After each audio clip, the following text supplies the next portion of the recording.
There's this ayah of the Quran where Allah Subhanahu wa Ta'ala says, "Inna sa'ata atiyatun akadu ukhfiha litujza kullu nafsin bima tas'a."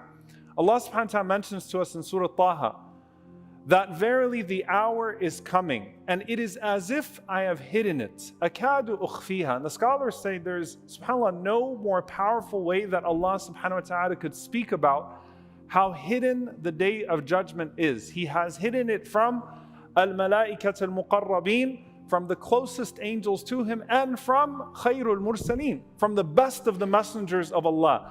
None of them know any idea when the day of judgment actually is, or when the end of this world actually is. All of them are just as in the dark about when the day of judgment is as we are.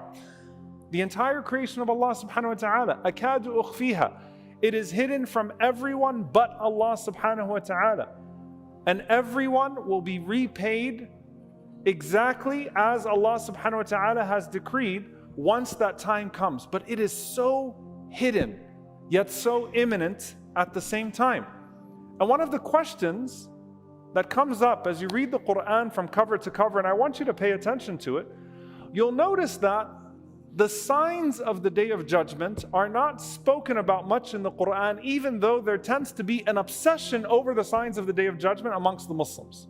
The signs of the Day of Judgment, as you go from cover to cover, the minor ones and the major ones, are not spoken about directly much at all. Allah Subhanahu wa Ta'ala utilizes a tanbih, as the scholars say. He indicates many of the major signs of Day of Judgment without a tasrih, without explicitly speaking about them. Now, you could look to that and you could say, why does Allah not speak about it this way? Why does Allah speak about it that way? And that is poor adab with Allah Subhanahu wa Ta'ala. We don't have that type of mannerism with Allah because Allah is not asked, Allah asks.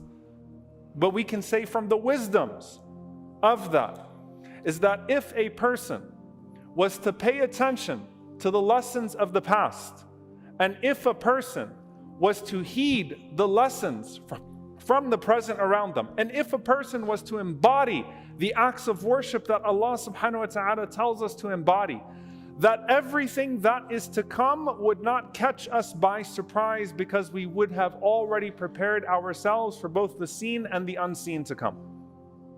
That if a person was to understand Allah's power, and if a person was to be amongst those الَّذِينَ يُؤْمِنُونَ بِالْغَيْبِ, those who believe in the unseen, they don't need the hows, they don't need the whens, they just know that Allah Subhanahu wa Ta'ala has created. Then whatever is to come would not catch them by surprise, because they would have already embodied and developed the immunity that is necessary to deal with those things as they unfold. And that is just one of the wisdoms. The scholars mention many of them. They say, subhanAllah, ad-dajjal. The Prophet ﷺ said that there is no fitna from the time that Allah Subhanahu wa Ta'ala created Adam alayhi salam until the end of the world greater than al-Masih ad-Dajjal. And some of the scholars said it is tahqir. It is a form of belittling him that Allah Subhanahu wa Ta'ala does not even make mention of him in the Quran. And even though every single prophet has warned about him, every single prophet, as the Prophet ﷺ said, if a person has iman, if a person has belief and nurtures that sense of belief, then that is the immunity from the fitan, the greater ones and the smaller ones, no matter what they are. And to us, what Allah has said and what the Prophet ﷺ say, all of it comes from a divine place, and we accept it as human beings, and we merely prepare ourselves. Some of the scholars say that of the wisdoms, as we have just read cover to cover, and you don't find so much elaboration on the signs of the Day of Judgment within that, of the wisdoms, is that when the Prophet ﷺ was sent to this earth, that urgency of the Day of Judgment being around the corner should have already been there, without any of the commentary, without any of the other things that the Prophet ﷺ indeed warned us about, of the natural disasters and of the corruption to come, because the Prophet ﷺ said, بُعِثْتُ أَنَا وَالسَّاعَةَ كَهَاتَيْنِ, that I and the hour were sent like these two fingers.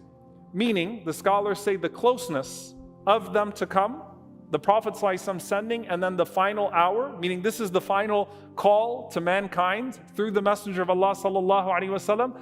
And also that if you took the history of the world, the history of Allah's creation on this earth, and you compared the time that has passed before the Prophet ﷺ to the time that is left of humanity, it is like the time between the tip of the middle finger and the tip of the index finger.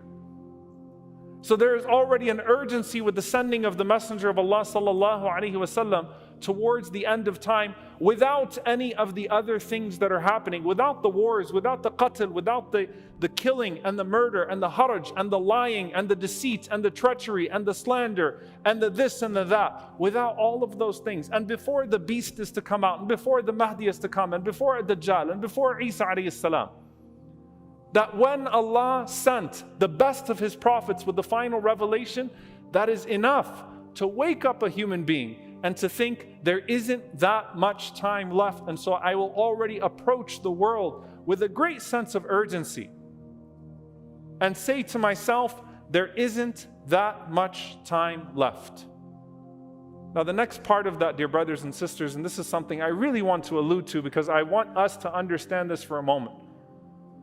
You know, subhanAllah, in this last week, suddenly the discussions about World War III are out there. And I'm not going to give you a political analysis on what's going on. I'm just going to point out one simple factor. If you lived in Gaza right now, the end of times is already here. World War III has already happened to you. If you live in Khartoum right now, in Sudan, World War III is already happening to you. If you live in Congo, World War III is already happening to you. If you live in Idlib, World War III is already happening to you. If you live in a significant portion of the Ummah today, where the Muslim world spans, and where disaster is becoming abound, and what you see when you walk out of your tent or what resembles your home, and what you feel when you go back is nothing but chaos and instability, then the discussions about what might transpire in the rest of the world are completely irrelevant to you.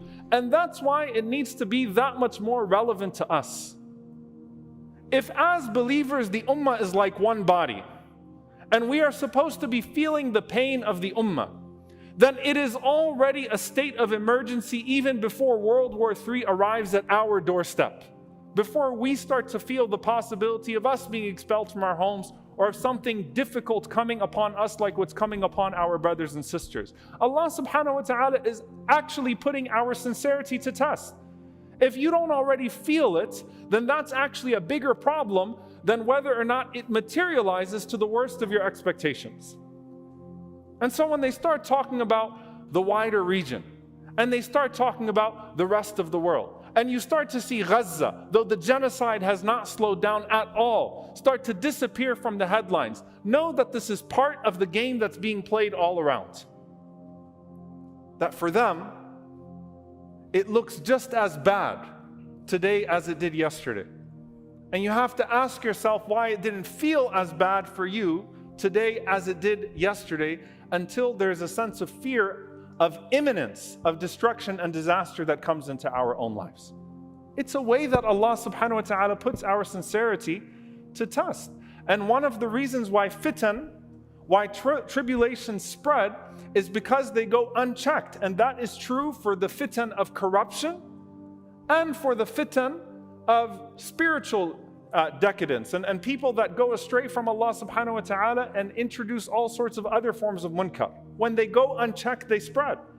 And this is just one form of that when a person starts to think about, is the end of times near? And I'm starting to read these ahadith. Keep in mind, dear brothers and sisters, there is not a generation of Muslims that has ever been on the face of the earth except that they thought that Yawm al-Qiyamah would appear in their lifetime. From the time of the Prophet ﷺ until now, every single generation of Muslims looked at the ahadith of the Prophet ﷺ and said, this looks like it's here, this looks like it's here, this looks like it's here. It's only a matter of time, and that's actually the point. That a person should not obsess over the signs as much as they seek to prepare themselves for that moment. And the Prophet ﷺ says, speaking to this natural mindset, that when fitan are abound, when the different types of tribulations are abound, whether it's the killing or whether it is the corruption, whether it is fasad or fahsha, whether it is the corruption of suffering or whether it is the corruption of challenging Allah subhanahu wa ta'ala and challenging the laws and the rules of Allah subhanahu wa ta'ala, The Prophet ﷺ said in this hadith from al-Miqdad ibn al-Aswad radiyallahu ta'ala anhu, قال عليه الصلاة والسلام إن السعيد لمن جنب الفتن إن السعيد لمن جنب الفتن إن السعيد لمن جنب الفتن. He said sallallahu alayhi wasallam that verily the happy person is the one who avoids these fitan. The happy person is the one who avoids these fitan. The happy person is the one who avoids these fitan. What does this mean? The scholars say that there are categories here. There are the fitan of al-lisan and the fitan of al-suyuf. There are the tribulations of the tongue and the tribulations of the swords. A happy person is the one who spares themselves from entering into these states of tribulation and entering into these zones where their iman is going to be tested on purpose. A happy person is the one who spares themselves from the drama, who spares themselves from the headaches, who spares themselves from the heartaches, who spares themselves from a dangerous situation, either to their dunyawi self, to their worldly self, or to their deeni self, or to their religious self. A happy person is the one who spares themselves as much as possible, and who Allah subhanahu wa ta'ala spares. Indeed, there is happiness that is in that. وَلَعْنَةُ اللَّهِ, and the curse of Allah is upon the one who causes fitna. وَإِن ظَنَّ خَيْرًا, even if they think that they're doing good. The curse of Allah is on the one who brings fitna upon people, even if they think that they're doing good. And goodness is for the person who avoids fitna as much as they possibly can. This is a rule from the Prophet ﷺ. But listen to what he says at the end of this alayhi salatu wasalam. قال وَلِمَنْ ابْتُلِيَ فَصَبَرَ فَوَاهًا. Prophet ﷺ said, after saying the happy person is the one who avoids al-fitan, as for the one who is tested and is patient, then what an excellent person that is. Meaning what? You know, subhanAllah, you think about these people in the world that have these fitan that are brought upon them. And we look at it and we say, what did they do to deserve this? What did they do to bring this on to themselves? And the answer is that that entire question is wrong. The Prophet ﷺ flips it. And he says that goodness for the one who avoids it, but for the one who has it visited upon them, and who is patient, what an excellent person that is. Fawahan is, in the Arabic language, it's the Prophet ﷺ expressing amazement about the person, or amazement about the award that will come to them, the reward that will come to them as a result of their patience with Allah subhanahu wa ta'ala. No one asks to be put in these difficult situations. We all seek places of safety. We all seek places of spiritual safety, hopefully. How many of you moved here so that you could come to a place where you'd have an Islamic environment? How many people look around the world today and say, how do I get to this place and how do I get to that place? How do I protect myself from this? How do I protect myself from that? The different type of fitan, the physical ones and the spiritual ones that get visited upon us. And we feel this looming sense of the Day of Judgment coming near. But the Prophet ﷺ is saying, despite all of that, for the one who ends up having it visited upon them and that is patient, what an amazing and excellent person that is, and what a fine reward Allah subhanahu wa ta'ala has prepared for that person. The last thing I'll mention here, dear brothers and sisters, because the Prophet ﷺ gave us a mindset. And again, if you're reading the Quran, especially coming out of Ramadan, I hope that everyone has started their next recitation of the Quran. If you're reading through the Quran, you don't have this type of mindset that we find prevalent amongst the Muslims. The Messenger of Allah sallallahu alaihi wasallam flipped the paranoia about the Day of Judgment with the urgency of death in two ways. One of them is the hadith of Anas ibn Malik radiyallahu ta'ala anhu. He says that once upon a time there was a man who came to the Prophet sallallahu alaihi wasallam and kept saying, Mata sa'a, mata sa'a, mata sa'a. When is the hour, when is the hour, when is the hour? And the Prophet sallallahu alaihi wasallam looked around. And Anas radiyallahu anhu said he saw a young boy from Banu Shanu'ah, from the land of Shanu'ah. And he pointed to that boy sallallahu alayhi wasallam. And he said alayhi salatu wasalam, in ummira hadha, if this young boy lives long enough, lam yudrikul haramu hatta taquma sa'a. That young boy would not find old age until you have found your day of judgment regardless. Meaning what? Whether or not you see death and destruction in the world around you, you will find death regardless. And that is as unpredictable to you as anything else. You can't predict death. You could have all the analysts in your life that you want, But you're not going to be able to anticipate when Allah subhanahu wa ta'ala tests you with that. And the Prophet ﷺ is saying, instead of sitting there and reading the world and reading when the end of times is, to the point that you start to make your calculations in your head, make your calculations about death and about what you have prepared for that meeting with Allah subhanahu wa ta'ala. Because your day of judgment is in that grave regardless. And what you will face there is no less severe than what you will face here. And that's why he said, sallallahu alayhi wa sallam, إِنَّكُمْ تُفْتَنُونَ فِي قُبُورِكُمْ مِثْلَ أَوْ قَرِيبًا مِنْ فِتْنَةِ الْمَسِيحِ الدَّجَّالِ. That you will be tested in your grave with something similar to the test of a Dajjal. That the test in your grave, the questioning in your grave, the difficulty of being able to answer those questions. Allahumma thabbitna inda su'al. Allahumma ameen. The faith that's required, and this is what I want you to think about deeply. The faith that's required for you to be able to pass through the elements of your grave when you're entered into that grave and it squeezes you, and the hardship of the angels coming to you and the difficulty of that moment, and still being able to process Allah, Muhammad sallallahu alaihi wasallam, al-Islam, when all of that is happening around you, is just like the faith that is necessary for you if you encounter al-Masih ad-Dajjal in your life, and still being able to see through his tricks and say, Allah, Muhammad sallallahu alaihi wasallam, deen al-Islam. It's the same type of mindset, it's the same type of faith. So whether you're facing a Dajjal here and the elements of a Dajjal here, or you're facing death and the elements in the grave there, focus on nurturing that faith in your heart, and focus on sparing yourself from the fitna, and beware of being a person who causes fitna. And that's why the Prophet ﷺ mentioned to us that when that time comes, even if al-haraj, even if the killing goes about, and even if all of the laws of nature and morality are gone, and the people start to wrong one another, and everyone is wronging the other person, be the one who is mazloom, do not be the one who is dhalim. Be the one who's wronged, don't be the one who's wronging. Be the one who is maqtul, be the one who's killed, don't be the one that's killing. If everyone else in the world is killing innocent people, then I want to be from the innocent people being killed. I don't want to be a murderer. If everyone else in the world has normalized dhulm, normalized oppression and aggression, then I want to be amongst those who is wronged and then has my reward in the hereafter. Then be the one who risks potentially throwing himself into hellfire for wronging someone else. Dear brothers and sisters, we need to escape the mindset. Stop thinking so much about what's going to happen then. Think about what could happen to us today, what could happen to us tomorrow.